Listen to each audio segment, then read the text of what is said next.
Ito yung 5 bagay na natutunan ko sa Australia.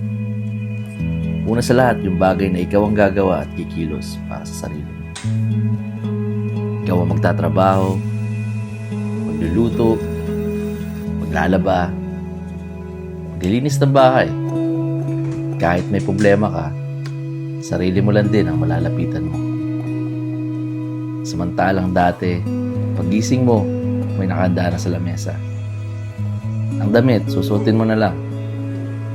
Kapag may gusto ka, maya-maya, nandyan na. Kapag may problema ka, nandyan ang totoong tropa para damayan ka. Pangalawa, pagpapahalaga sa pera. Malaki ang kitaan sa ibang bansa, pero malaki din ang gastusin dito.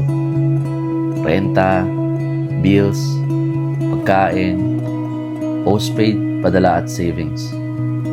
Lahat ay nakabudget. Oo, kaya mong bumili ng kahit anong luxury bag or gadget pa yan.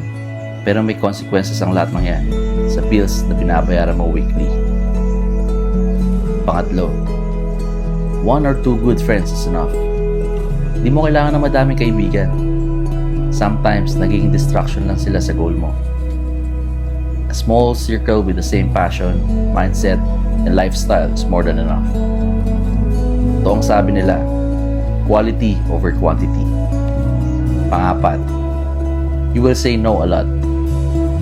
Mas uunahin mo magpahinga at self-care kaysa sa walang kwentang hangouts with classmates or workmates.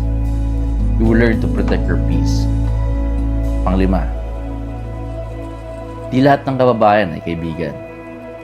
Oo, masarap sa pakiramdam makakita ng kapwa Filipino sa ibang bansa.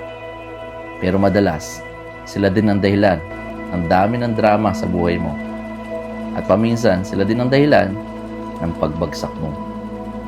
Filipino mindset, di pa din mawawala yan kahit saan sa mundo.